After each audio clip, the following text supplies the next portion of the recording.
Aliaga Uribe y la subespecialidad de neumología pediátrica de la Universidad Nacional Autónoma de México. También contamos con la participación como panelista de la doctora María René Álvarez, que realizó la especialidad de pediatría en la Universidad Mayor de San Andrés y la subespecialidad de neumología pediátrica en la Universidad Nacional Autónoma de México. Doctor Vilca, doctora María Álvarez, bienvenidos. La Sociedad Paseña de Pediatría les da la bienvenida. Bueno, le doy la palabra, doctor, con este tema. Gracias. Buenas noches, gracias por la invitación. Bueno, encantado aquí de compartir el panel con la doctora María René Álvarez, en que hemos ya conocido desde varios años. Bueno, el tema de hoy es ¿cuándo pedimos pruebas de función pulmonar? Realmente hay muchas indicaciones, ¿ya?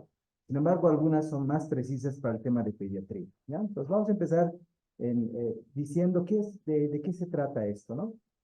Entonces, cuando nosotros pedimos una prueba, obviamente esta tiene que tener utilidad clínica, ¿no? Tanto para el diagnóstico, como para el pronóstico, como para evaluar la respuesta a los tratamientos y para ir haciendo un seguimiento funcional al padecimiento, a una enfermedad crónica respiratoria, ¿ya?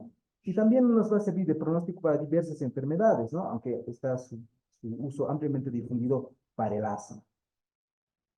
Eventualmente también se puede usar, ¿ya? Para valoración del riesgo preoperatorio, esto en el sentido de que tenemos pacientes crónicos, a veces con múltiples enfermedades intercurrentes, entonces ahí también nos es muy útil. Entonces, ¿qué es una prueba de función pulmonar? Pues es un test de evaluación de la condición pulmonar, ¿no? Debemos recordar que una radiografía no es una prueba de función pulmonar, sin embargo, nos puede mostrar anatómicamente una radiografía cómo más o menos está, ¿no? El pulmón derecho, el pulmón izquierdo, el corazón en su lugar, ¿ya? Mas, sin embargo, una prueba de función pulmonar nos puede decir cómo es el funcionamiento del aparato respiratorio, ¿ok? En ese sentido, tenemos pruebas, por ejemplo, de mecánica de la respiración, pruebas de intercambio gaseoso, pruebas de ejercicio que exploran de manera integrada la mecánica respiratoria, que no solamente lo hacemos basalmente, sino sometidos a un esfuerzo físico, y pruebas de control respiratorio, de la respiración. Y bueno, ¿cuáles son los objetivos de las pruebas de función pulmonar? Uno, es detectar antes, ¿ya?, la presencia o ausencia de una enfermedad pulmonar.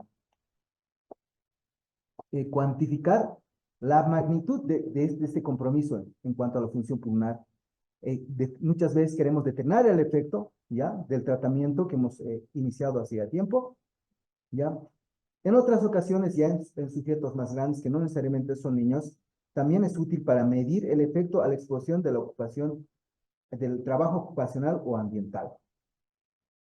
También cuando nosotros tenemos pacientes de múltiples enfermedades, es decir, de mayor complejidad, nos es importante ver el compromiso pulmonar por estas enfermedades sistémicas.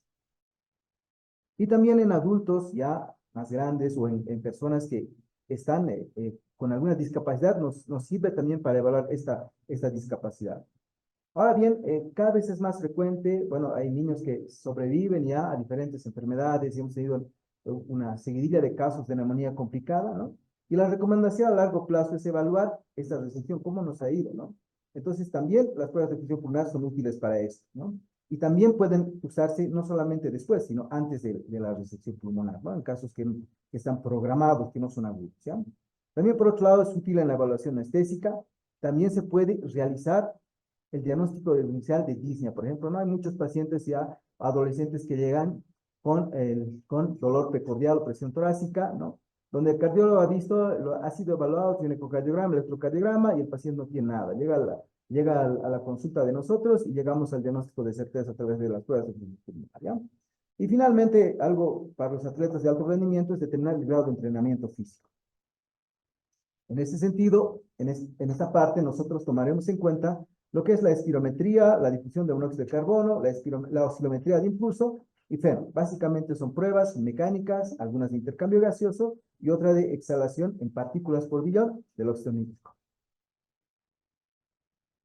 Entonces vamos a empezar por la espirometría, que es la prueba más antigua, la más accesible, la más reproducible, la más estandarizada en nuestro medio, ¿no? Entonces, básicamente, ¿qué es lo que hace esto? Mide la cantidad de aire que el sujeto es capaz de desplazar en una inspiración y una expiración de manera forzada, ¿ya?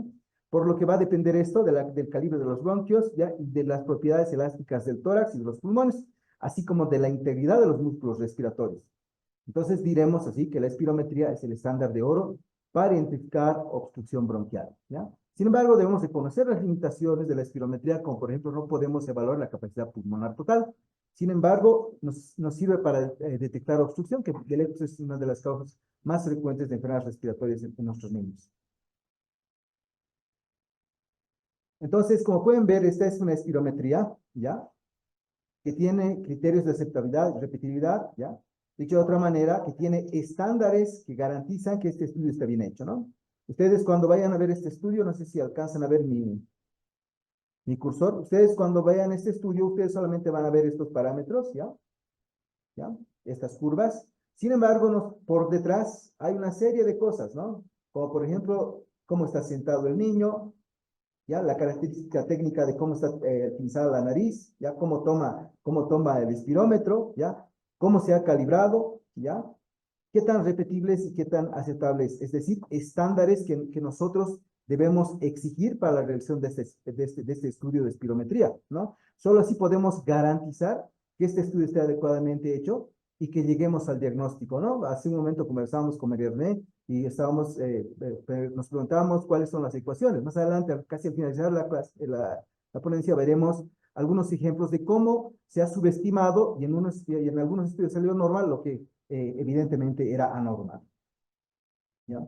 Entonces, podemos ver acá, por ejemplo, esto acabo de sacarlo realmente, ¿no? Respecto a las indicaciones, ¿no?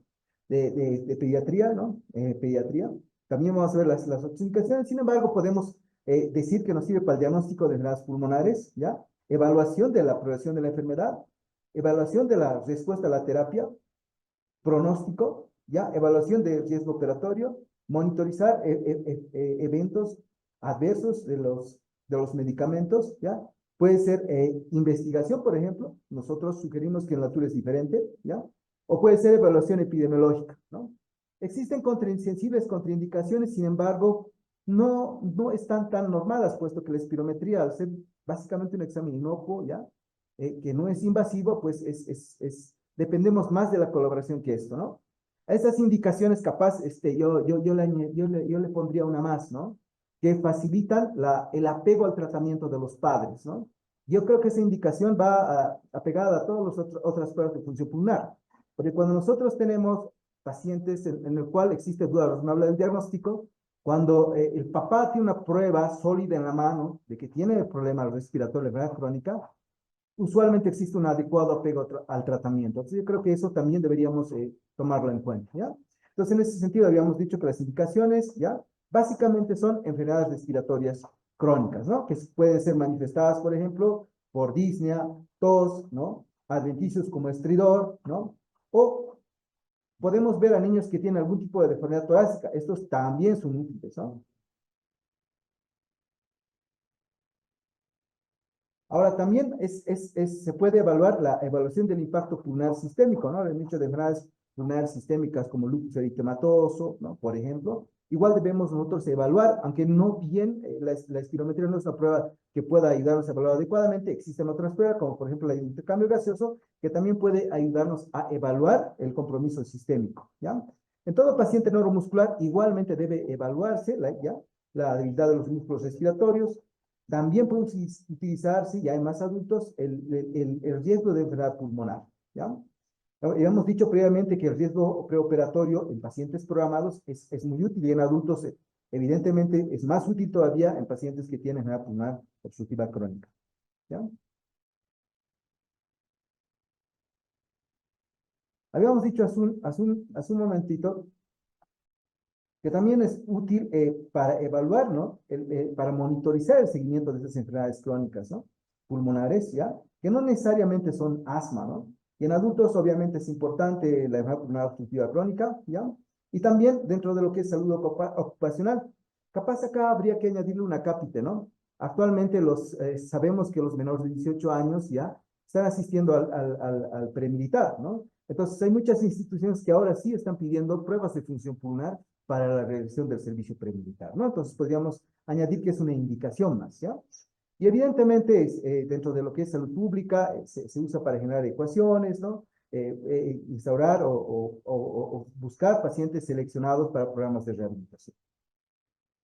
Como he dicho, las contraindicaciones, pues, no de todo son absolutas, sin embargo, hay que tomar en cuenta, por ejemplo, una cirugía reciente, que sea abdominal, en el caso de adultas, de mujeres en edad fecunda, la cesárea, ¿ya?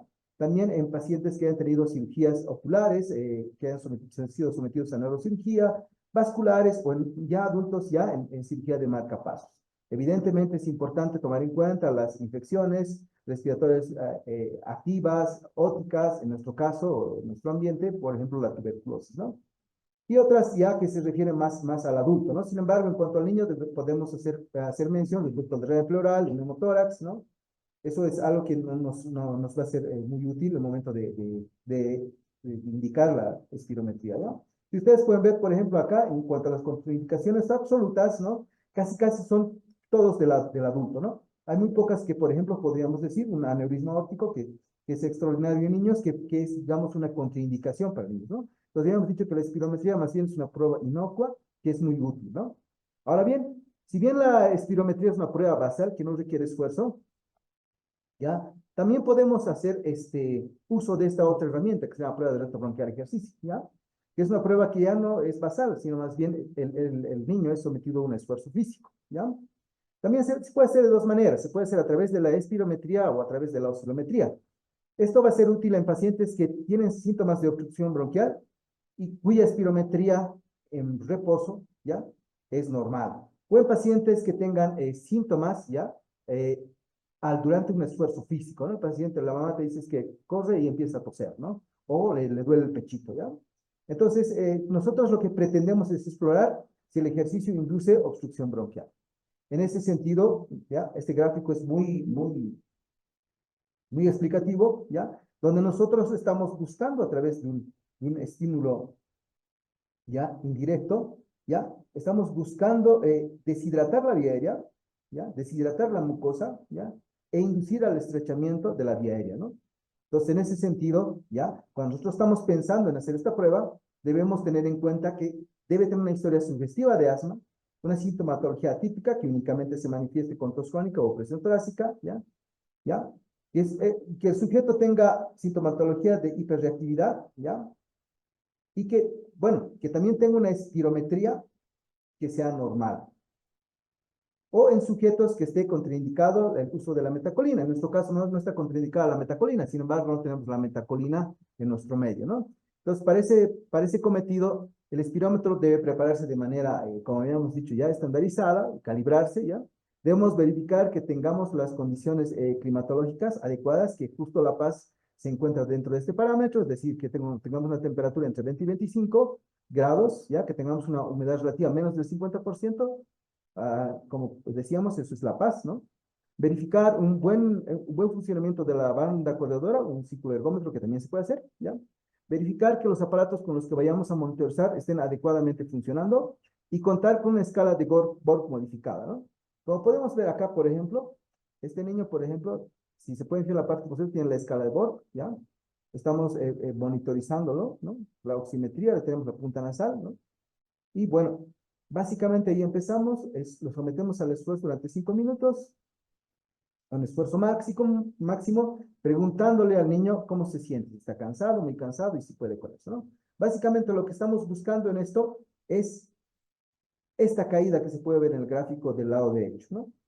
Una caída del FEB1 de más del 10%, ¿no? Porque vamos a recordar que los sujetos normales caen por menos del 10%, ¿no? Entonces, como podemos ver este estudio de retrobronquial que es bien fresquito, ¿no? Ya he traído el más característico porque, pues, casi todo el tiempo tenemos este tipo de estudios, pero este es el más característico, ¿no? Como podemos ver acá. Ustedes se fijan, ¿no? Empieza, después del esfuerzo, pedimos al sujeto que vaya soplando al inicio, a los 2 minutos, 5 minutos, y ustedes pueden ver, por ejemplo, una caída tardía a los 10 minutos, ¿no? Por lo cual la máquina nos dice, sí, la prueba es positiva y ha caído este volumen en más del 10%, ¿no? Entonces, es útil también recordar que si bien la espirometría es una prueba para el diagnóstico, por ejemplo, del asma, ¿no? Sin embargo, esta no descarta. Entonces, si nosotros estamos buscando, o el papá dice, realmente quiero saber y quiero descartar, Esta es la prueba que debe realizarse a continuación después de una espirometría normal. Entonces, por otro lado, también debemos recordar que existen, por ejemplo, guías, ¿no? Como podemos ver esta guía de GEMA, ¿no? ¿Ya? Y del GINA, ¿no? Donde, por ejemplo, tenemos, ¿ya? Cuando tenemos un sujeto ya con síntomas sugerentes de obstrucción bronquial, tenemos acá, ¿ya? Como patrón para el diagnóstico de obstrucción bronquial o como prueba a la espirometría, ¿ya? Así también podemos tener otras pruebas como la fracción extradextronítrico, ¿ya? Y la prueba de broncoconstricción, que en nuestro caso el equivalente es la prueba de reto bronquial al ejercicio. Ahora vamos a pasar a otra prueba de intercambio gaseoso que no es de amplia difusión en nuestro medio, o sea, son para casi pacientes seleccionados, y se llama prueba de difusión de monóxido de carbono, donde lo que se hace básicamente es evaluar el intercambio gaseoso, ¿ya? Donde se va a evaluar el proceso de transferencia, donde vamos a usar un gas inerte, ¿ya? Y esto como el monóxido de carbono, y esto está determinado por tres factores: el área de la membrana alveolo-capilar, el grosor de la misma, ¿ya? El grosor de la misma y el gradiente de presión del oxígeno entre el gas alveolar y la sangre venosa. Básicamente es una prueba más compleja, ¿ya? Hay que recordar siempre que la espirometría y la prueba de difusión de monóxido requiere un grado de complejidad, por ende, dentro tal vez de las contraindicaciones o las indicaciones, deberíamos tener que el niño sea colaborador, ¿no? El niño tiene que colaborarnos con las maniobras que va a realizar en este procedimiento, ¿no? Entonces, en esta prueba de funcionar, donde pedimos al sujeto que primero, ¿ya? Realice maniobras de volumen corriente, le pedimos que exhale toda la cantidad, que haga una expiración forzada, ¿ya? Y después de la expiración forzada, le pedimos que inhale el gas inerte y luego evaluamos cuánto de ese gas inerte va a exhalar, ¿no? Y a través de esas maniobras podemos evaluar la transferencia, podemos evaluar la membrana y el intercambio gaseoso. Traigo a colación a este paciente que lo vamos a ver casi al final, porque era una paciente que tenía escoliosis, tenía de diagnóstico de base una bronquiolitis obliterante. Es así, digamos, al ser una prueba que requiere mayor complejidad, ¿ya? Puede tener indicaciones y contraindicaciones, ¿no? Por ejemplo, nosotros necesitamos tener cierta cantidad de capacidad vital para poder hacer esto, depende de la máquina, ¿no? Y hay ciertas contraindicaciones también, como se pueden ver acá, ¿ya? Sin embargo, las indicaciones van a ir desde enfermedades obstructivas, restrictivas, ¿ya? Restrictivas a través de la difusión de monóxido de carbono podemos medir indirectamente, ya cuando el pulmón es muy homogéneo, podemos medir volúmenes pulmonares totales, cosa que el espirómetro no nos permite medirlo, ¿ya? Y bueno, vamos a ir a una prueba que está ganando cada vez más espacio, ¿no? Esta es la oscilometría de impulso, que su nombre lo dice, la base de esta prueba se refiere a oscilaciones que va a producir el aparato, ¿ya? Las cuales se van a producir a través de la boca, vía aérea central, vía aérea periférica, ¿no? Vía aérea grande y vía aérea pequeña. A través de esas oscilaciones vamos a tener ondas grandes de 5 Hz y ondas más pequeñas de 20 Hz. Entonces vamos a poder nosotros medir, ¿ya? O evaluar más bien la caída o la diferencia entre la resistencia, entre el ingreso del aire a través de las oscilaciones en respiración basal, ¿ya? Vamos a poder medir la caída y la respuesta a salbutamol, ¿ya? Entonces, una prueba que evalúa básicamente la mecánica respiratoria a través de pequeñas oscilaciones o pulsos de presión de más o menos 1 centímetro, generados por una bocina que va a producir oscilaciones que decíamos, ¿no? Y van a tener unas oscilaciones que van a rondar entre los 5 y los 25 Hz. Esta prueba es muy útil, puesto que se puede realizar a partir de los 3 años, ¿no? Hay algunos artículos que mencionan a partir de los 2 años, no sabemos con qué factibilidad, pero a partir de los 3 años sí hemos visto que nosotros podemos hacerlo, ¿no? Es relevante para el diagnóstico de enfermedades respiratorias. Esta tiene la capacidad de hacer una disección de la vía aérea pequeña, por ende es más útil, ¿no? Al nosotros ver la vía aérea pequeña, pues podemos de repente decir en qué parte exactamente está, ¿no? Entonces, cuando hablamos nosotros también de función pulmonar, podemos hablar de que cada una es complementaria de la otra, ¿ya? Entonces, ventajas de esta prueba, ¿no? Nos permite determinar de forma indirecta si el patrón es compatible con obstrucción o sugerente de restricción. En aquellos que presentan síntomas de obstrucción bronquial, cuya espirometría en reposo es normal, o para pacientes poco colaboradores, ¿no? También puede dilucidar el sitio anatómico, como les decía, donde hay más limitación, donde hay más dificultad al paso de aire, ¿ya?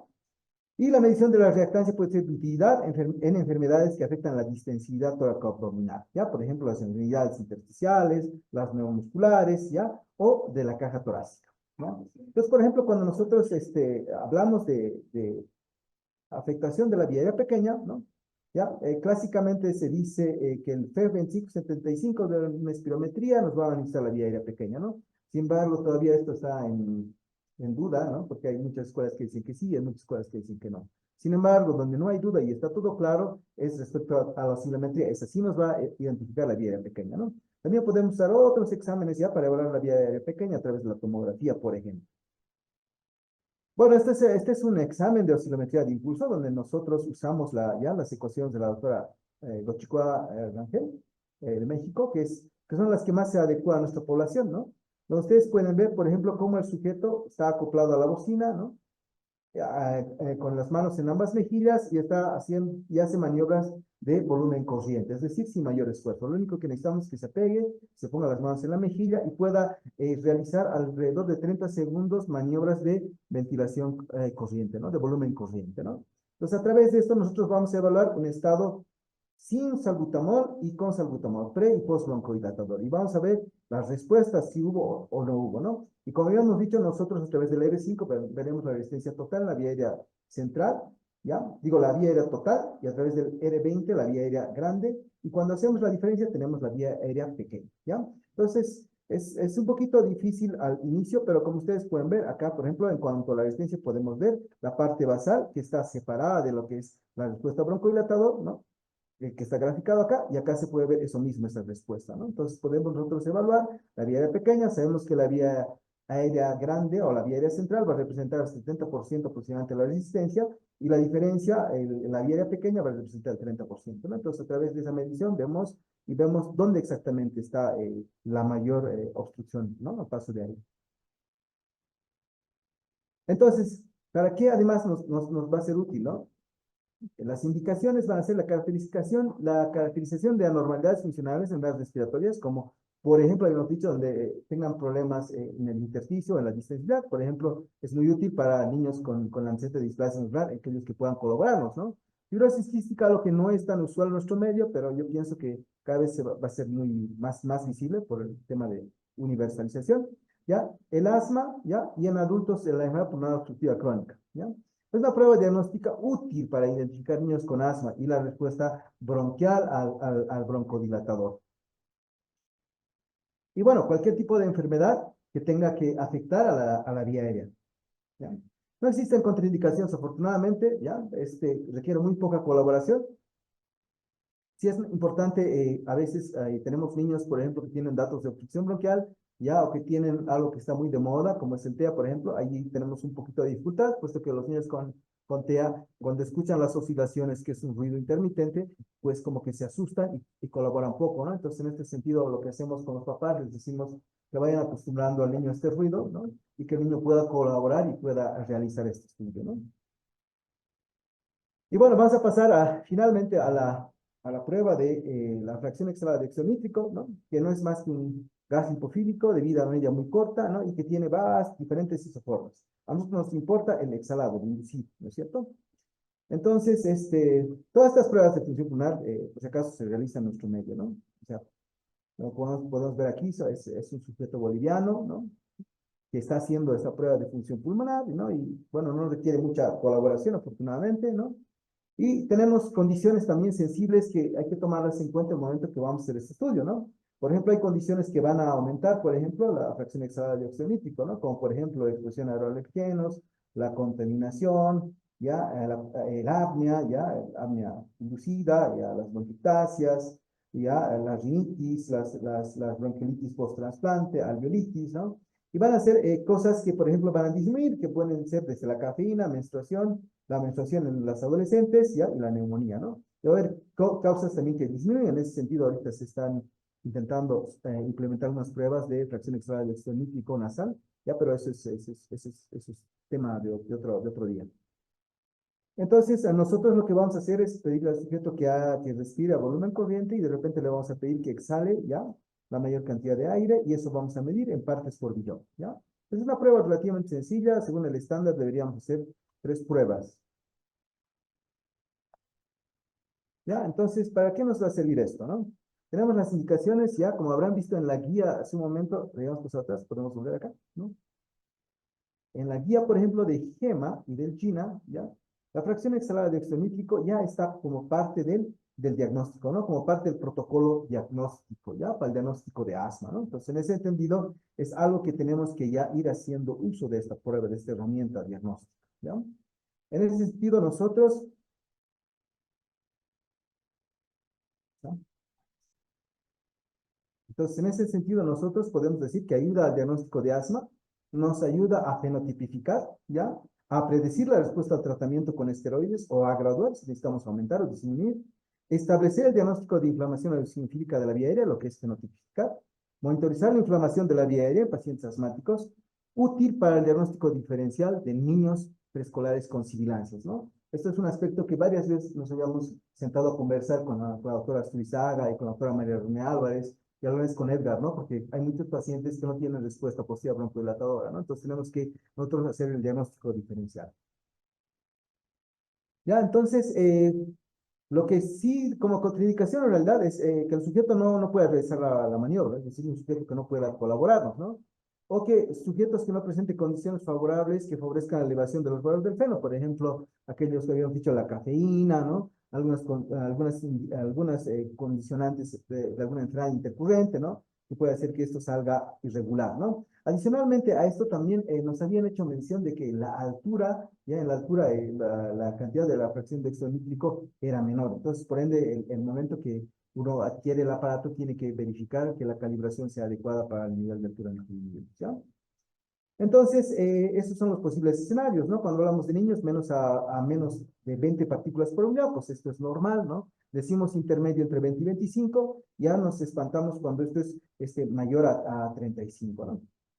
Acá tenemos el mismo cuadro, ¿no? Y de acuerdo, nosotros podemos llegar al diagnóstico, podemos ver si está controlado o no está controlado, y complementariamente capaz de hacer esta fracción extra de nítrico a una oscilometría o una espirometría, dependiendo del contexto del paciente, ¿ya? Y bueno, para finalizar, es importante lo que decíamos hace rato con René. Estas son dos espirometrías que se han hecho en dos diferentes instituciones, como podemos ver, la del lado derecho, ¿ya? Si se fijan ustedes, del mismo niño de 8 años, ¿no? Esta está hecho el 31 de octubre y este está hecho el 29 de septiembre, ¿no? Entonces, pues hay casi un mes de diferencia, ¿no?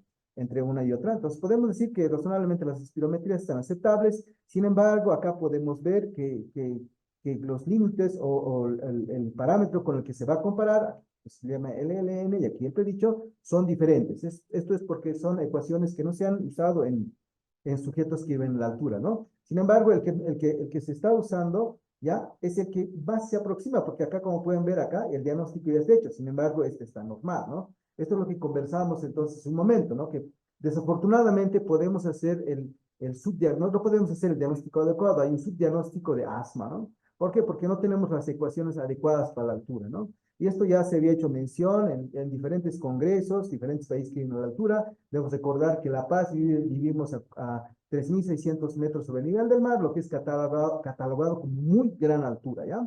En ese sentido, pues, la institución en la que trabajamos, acá podemos ver, por ejemplo, que ha formado parte de este trabajo grande, ¿no? Donde podemos ver en los gráficos del lado derecho, ¿no? Cómo llamativamente, por ejemplo, si por este lado vemos el FEB1, el FBC, en los sujetos que viven a muy gran altura, el parámetro es mayor, es más alto, ¿no? Tenemos más grandes volúmenes pulmonares. Por ende, este artículo que acá apenas acaba de salir, dice que en la altura no subestimamos el valor del FEB1 y FBC, ¿no? Creo que era lo que ya lo íbamos sospechando, los de adultos ya habían dicho lo mismo, ¿no? Y bueno, yo me di cuenta, porque cuando me pongo un saco, yo espero que no me entre por la panza, porque estoy gordo, ¿no? Pero a veces no me entra en la parte del tórax, ¿no? Donde es que quiero que el saco me abroche.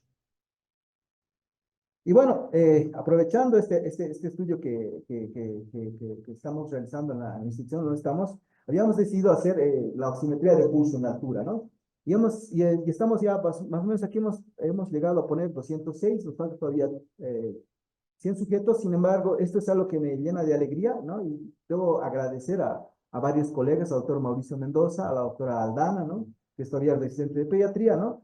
Como ustedes pueden ver, este gráfico tiene una curva de distribución normal, lo cual quiere decir que lo que estamos haciendo está correcto, ¿no? Entonces hemos encontrado acá nosotros que en promedio, por ejemplo, la saturación es de 91, sin embargo, hemos encontrado que el percentilo 5% es 83, ¿no? Entonces, lo cual quiere decir que hay estudios que se han hecho en Lancet, ¿no? Donde también mencionan que 83 en Cusco es normal, el límite inferior de la normalidad, ¿no? Entonces, hay que ver cuál es nuestra realidad, ¿no? Cuánto es realmente el parámetro de saturación por oximetría de pulso. Esperamos más adelante poder presentar estos datos que están ahorita en investigación, ¿ya? Y bueno, esto es lo que les hablaba de la fracción de la difusión de monóxido de carbono, ¿ya? Este es un caso clínico de una pacientita en la que no podíamos evaluar los volúmenes pulmonares totales. Entonces, lo que hicimos es hacer una difusión de monóxido de carbono, ¿no? Para ver cómo estaban sus parámetros y evidentemente estaban disminuidos, ¿no? Con lo cual nosotros debíamos darle el pronóstico, ¿no? De cuánto era el FBC, la capacidad vital forzada, porque hubo una junta médica para decidir operar a este niño, ¿no? Afortunadamente, con todos estos parámetros, con todos estos estudios, el caso terminó para bien. Entonces, en conclusión, las pruebas de función pulmonar son útiles para el diagnóstico, para el pronóstico y para el plan de tratamiento y la monitorización ya de la enfermedad, ¿no? Sin dejar de lado que realmente facilitan el apego al tratamiento de los padres. Bueno, eso es lo que he querido transmitirles en estos pequeños minutos. Gracias.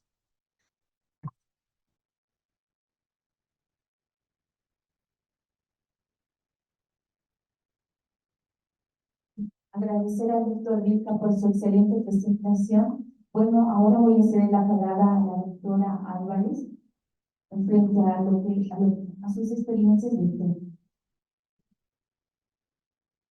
Muy buenas noches, agradecida por la invitación. Y pues bueno, únicamente voy a puntualizar como tres aspectos que son importantes. El primero, pues que las pruebas de función pulmonar nos van a evaluar diferentes componentes de la fisiología respiratoria. Ninguna prueba reemplaza a otra, ni ninguna prueba es mejor que otra. Cada una te da y te dice qué está buscando específicamente y obviamente eso apunta a un determinado componente de la función pulmonar.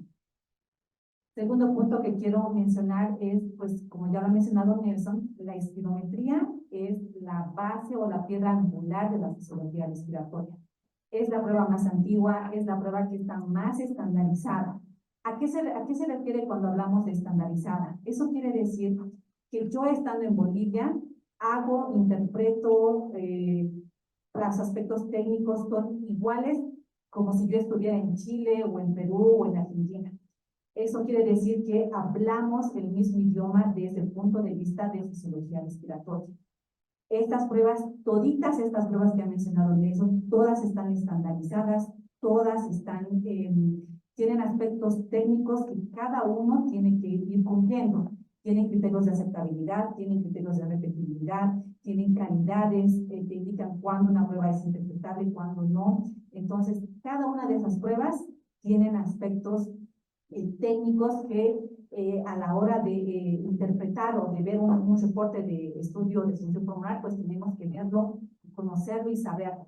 Más que todo la espirometría, porque esta es una prueba que en teoría es una prueba de atención primaria, que todos los médicos de atención primaria deberíamos conocerla, saberla cómo se hace e interpretarla también.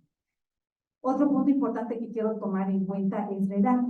Hasta hace unos años atrás existía ese mito o esa leyenda que indicaba que los niños, por tener la condición de ser niños, no podían realizar pruebas de función pulmonar. Y ese ha sido un pensamiento erróneo que ha durado muchísimos años y era la razón por la cual no se solicitaban pruebas de función pulmonar. Actualmente, en los años, los estudios han demostrado que eso ha sido totalmente erróneo. Los niños hasta de 3 años pueden realizar pruebas de función pulmonar. Obviamente, ¿esto qué implica? Implica de que tiene que haber un personal capacitado, un personal que tenga conocimiento, un personal que use herramientas de incentivo para que los niños puedan realizar estas maniobras adecuadamente. Entonces, ese mito pues ya no existe. Los niños sí pueden realizar pruebas de función pulmonar con criterios de aceptabilidad y de repetibilidad adecuados y de esta manera poder ser interpretados adecuadamente. Otro punto que quiero tomar es sobre las ecuaciones de referencia, ¿no? Los valores normales o los valores predichos, como también se conocen. Es decir, si yo tomo o solicito una prueba de función pulmonar a un niño, esos valores de este niño, ¿con qué lo voy a comparar? ¿No? Y ahí entran las famosas ecuaciones de referencia. Idealmente, los expertos te recomiendan, en un mundo ideal, en un mundo perfecto, cada país debe contar con sus propios valores de referencia locales. Eso obviamente implica recursos humanos, recursos económicos, tiempo, y no siempre es accesible. Entonces, lo que hacemos es lo que ha mencionado Nelson, que encontramos cuál es la ecuación que más o menos se asemeja a las características anatómicas de un niño, del ambiente, de la etnia y de todo eso. Las ecuaciones de referencia se ven determinadas por varios aspectos. Las principales que impactan mucho en la función pulmonar son la edad, el género, la estatura y la etnia. Esto de la etnia es muy importante. Se ha visto que hasta el 10, hasta el 25% puede variar la función pulmonar de acuerdo a la raza o a la etnia. Actualmente lo que hacemos en la ciudad de La Paz es usar ecuaciones que se asemejan mucho a nuestros niños y a nuestra población. Obviamente no es lo ideal, pero es lo que se hace en la actualidad. Esperemos que ya esto pronto queda la historia y podamos contar ya con nuestros propios valores de referencia. Y como último punto, pues la altura. La altura, la altitud sí tiene un impacto en las pruebas de función pulmonar. El vivir desde el nacimiento, desde la concepción, en un ambiente de hipoxia hipovárica, obviamente cambian totalmente todas las pruebas de función pulmonar. Se han hecho comparaciones de estudios entre niños y niños que viven en altitud, niños que viven a nivel del mar, y obviamente los niños y los adultos que vivimos en altura tenemos mayores volúmenes pulmonares, mayores capacidades pulmonares y mayores flujos respiratorios. Se ha visto y se ha estudiado que, ¿por qué es esto? Pues como ya lo ha mencionado Nelson, las personas que vivimos en altitud, nuestro tórax es más largo en longitud y también tiene mayor diámetro anteroposterior. O sea, que tenemos mayor volumen pulmonar. Y esto es secundaria a mitosis hipovárica a la que nos encontramos viviendo. Igualmente en la DLCO, por ejemplo, nuestros valores de difusión de monóxido de carbono son muchísimo mayores en relación a los niños que viven a nivel del mar. Y esto por el volumen pulmonar, porque tenemos mayor hematocrit, mayor hemoglobina, mayor angiogénesis, vasculogénesis, etc. Todo eso condiciona a que obviamente nuestros valores van a ser siempre diferentes a aquellos que viven a nivel del mar. Y esa es otra razón por la cual nos incentiva a que tengamos valores de referencia propios para no entrar en subdiagnósticos o infradiagnósticos, ¿no? Y pues bueno, eso sería todo por mi parte. Gracias, doctor. Quiero agradecer por su participación. Ahora doy paso a las preguntas del auditorio.